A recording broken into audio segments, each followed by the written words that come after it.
Hello everybody and welcome to my channel. Today we're going to be continuing learning about staples and seasonings in the kitchen.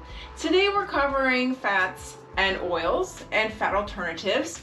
If you haven't checked out my video on selecting the right oils for your purposes, please check out the link in the description. It was a mailbag episode where I answered somebody's question about oils in the kitchen. So today we're going to cover fats and oils a little bit more. So let's get started.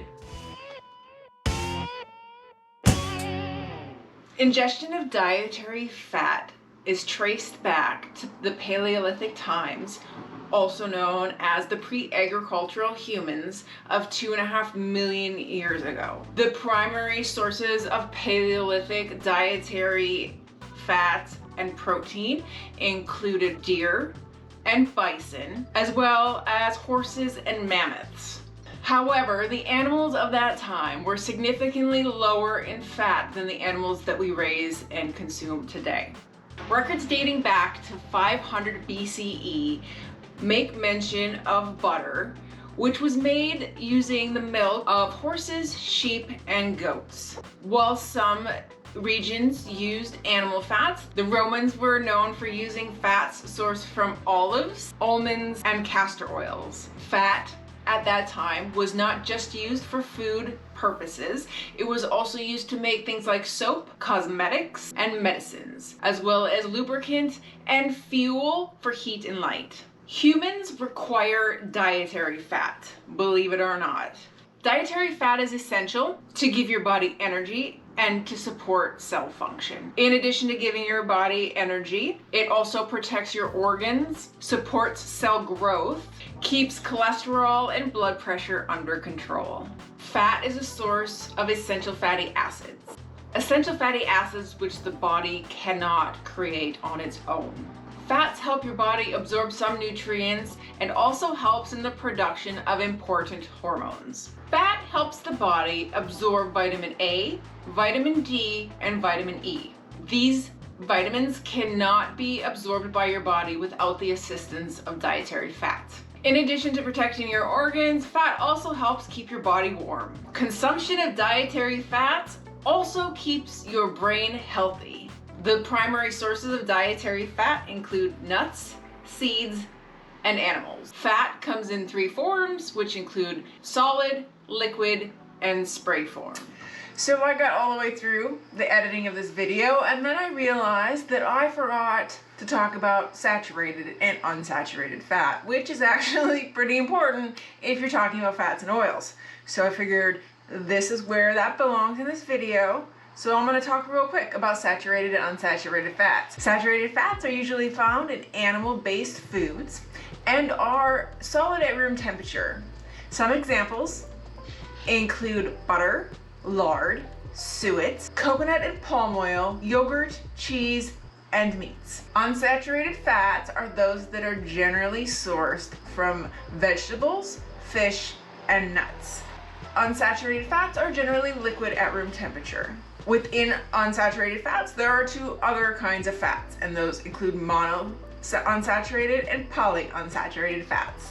Monounsaturated fats include olive oils, coconut oil, peanut, sunflower, safflower, avocado, peanut butter, and most nuts. Monounsaturated fats are also part of the fat profile for several animal fats, which include chicken, pork, and beef.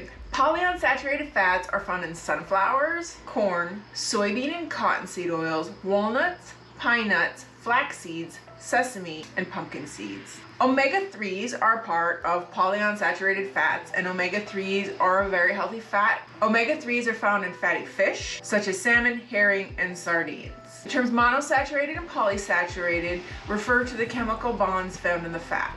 The other type of fat is trans fats. Trans fats are an industrial produced fat made through the hydrogenation of regular fat. This process generally helps with shelf life stability, but is very unhealthy for the consumer. Foods that contain trans fats include processed foods such as cookies and crackers, chips, other snack foods, some margarines, and salad dressings. I think that's it for the saturated, unsaturated talk. Now back to the other content. There are three main types of oils, and these terms refer to how they're extracted. And those include cold press, hot press, and expeller pressed oils. Cold pressed oils are oils that have been extracted without heat at room temperature. Cold pressed oils used in a deep fryer will not foam or silt. Most cold pressed oils are rich in vitamin E, which has anti-inflammatory properties, and oleic acid, which helps boost immunity. Hot pressed oils are oils that have been extracted using very high heat. The seeds are roasted and pressed under very high temperatures. Hot pressing oils causes the oil to oxidate, which causes complications such as inflammation and cancer. Most of the nutritive capacity of refined oil is lost after they are exposed to high heat and chemicals. In addition, they experience a loss of aroma and flavor. The third type of extraction is expeller pressed extraction. Expeller pressed oils are oils that are extracted under high pressure. They may or may not include high temperatures. There are two other terms when it comes to types of oils to choose, and those are refined and unrefined oils. Refined oils are those that have been extracted using heat, which causes the nutrients, aroma, and flavor to be lost. Unrefined oils are extracted under pressure, but no heat is used, which maintains the nutrients and flavor of the oil. So the best oil that you can choose is a cold pressed unrefined oil, or an expeller pressed unrefined oil, which designates whether or not heat has been applied. Who knew oil was so confusing? Next, we'll move on to the various types of fats and oils that you can get today. We're going to start off with avocado oil, which is extracted from the fruit of the avocado tree, which contains about 60% oil.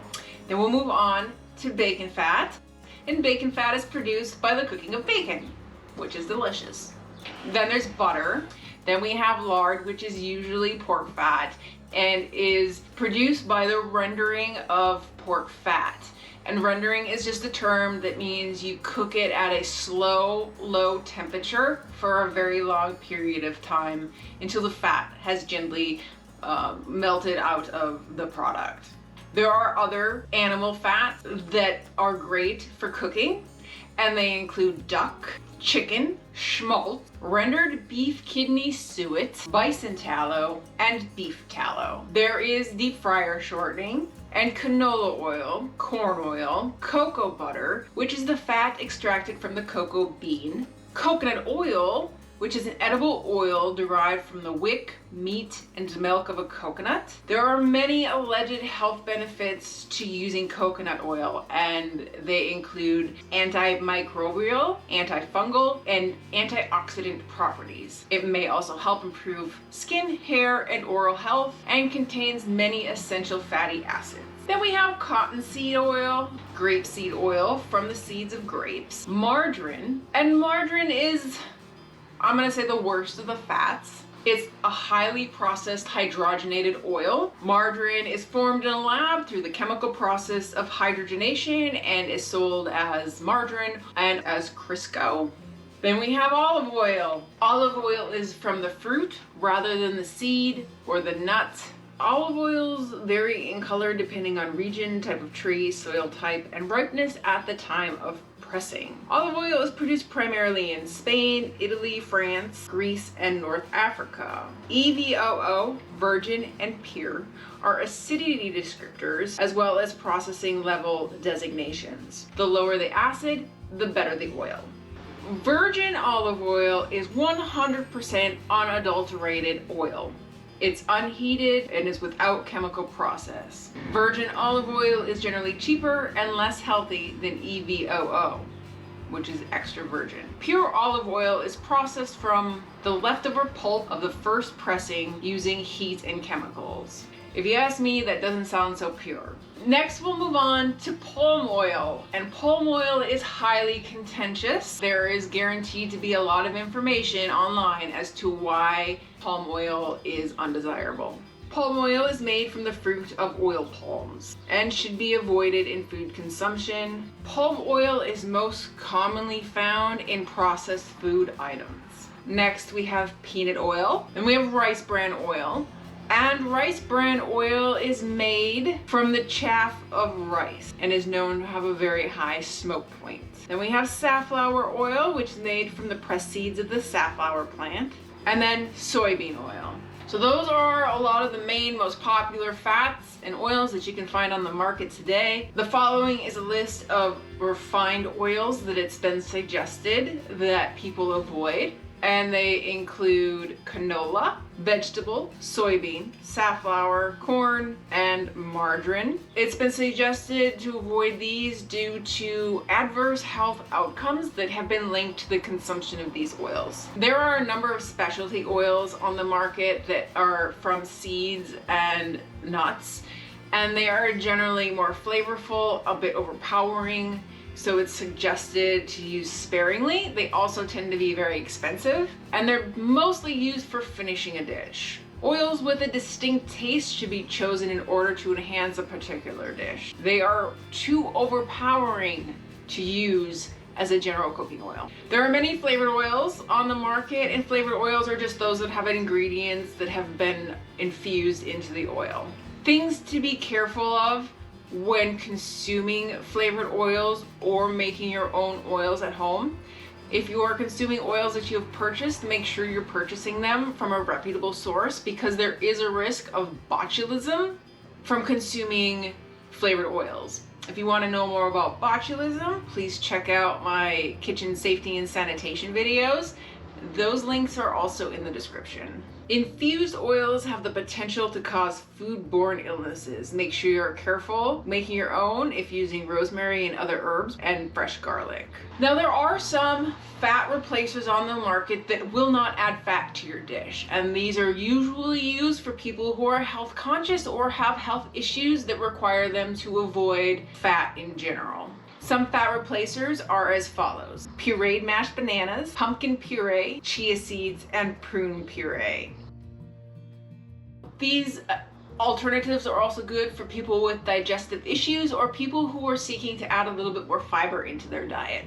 When substituting fat in your recipes, it's important to be very careful when swapping out something like margarine with butter. Margarine has a higher water content than margarine, and as baking is sort of a science, you really want to make sure that the balance of liquid fat and other ingredients are appropriate. So margarine and whipped butters are not appropriate substitutions for butter. Fat substitutes replicate the functional and sensory properties of fat in a food. Most fat replacers today are made from carbohydrates. Examples include cellulose, gelatin, dextrins, gums, and modified dietary fibers. I have a whole bunch of things that I could say right now on the impact of substituting out fat in food products with carbohydrates.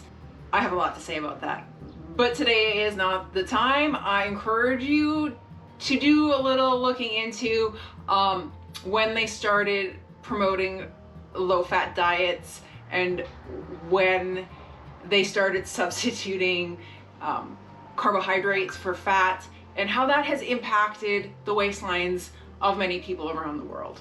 That's all I'll say about that. There are a few terms used when talking about fats and oils, and the following are a few of them. First, we have hydrogenation, which I briefly discussed a little bit ago. And hydrogenation is a chemical process. Hydrogenated oils, such as Crisco and margarine, undergo a chemical process to transform a liquid oil into a solid oil by heating it in the presence of hydrogen and a nickel catalyst. Then we have rancid. Rancid is essentially when your oil's gone bad. Rancid is the complete or incomplete oxidation where a fat breaks down into smaller particles. This happens when a fat is exposed to air, light, moisture, and bacteria. This results in an unpleasant taste and odor of the oil. This most commonly happens with nuts, nut oils, fish oils, and meats. The next term is tallow, and tallow is rendered suet using heat. And suet is the fat of cattle or sheep, typically the solid fat that surrounds the animal's organs. Once it is rendered down into a liquid, it is then cleaned of impurities. The next term is clarified or clarification. And clarification is usually just a term used for butter. And this is a process by which the solids and the liquids are separated out. The solids from this are lactose free and is known as ghee. And ghee is a very popular cooking fat in Indian cooking.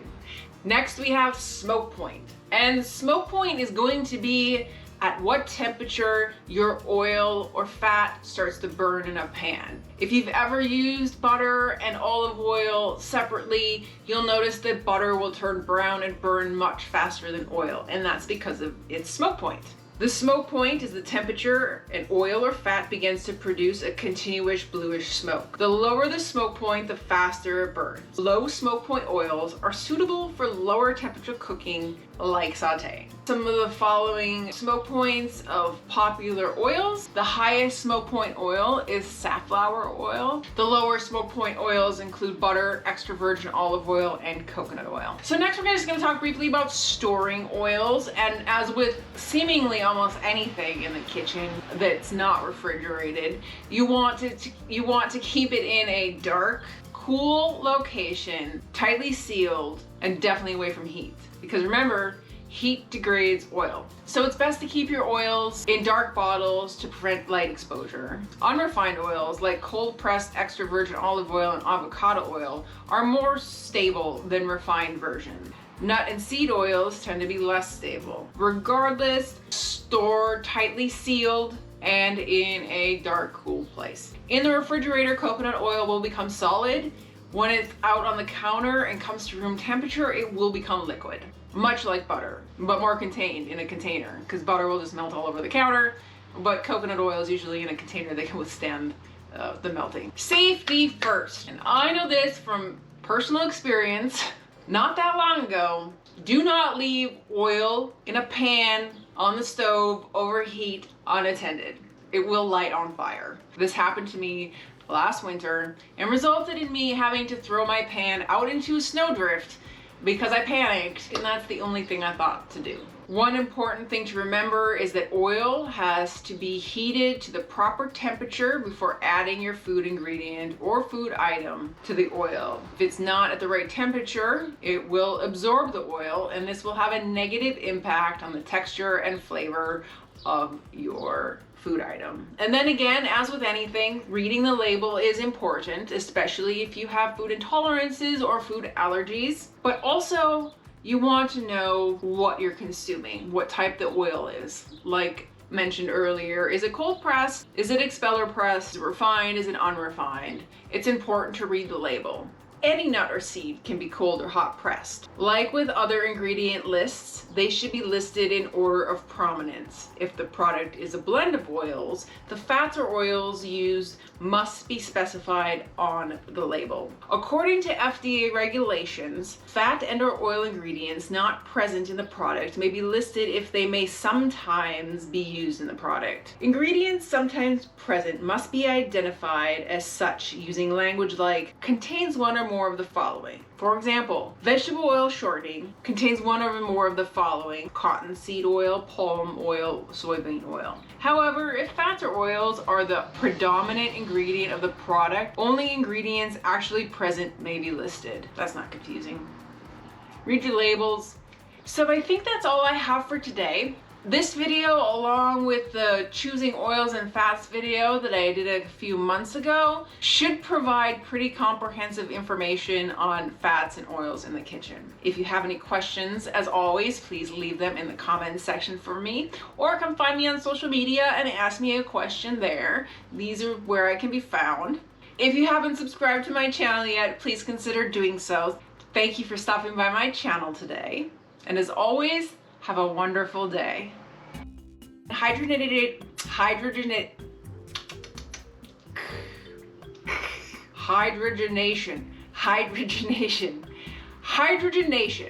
Hydrogenation produces hydrogenated. oils. Rancid is the complete or incomplete oxidation. Low smoke oils are suitable blah, blah, blah, blah.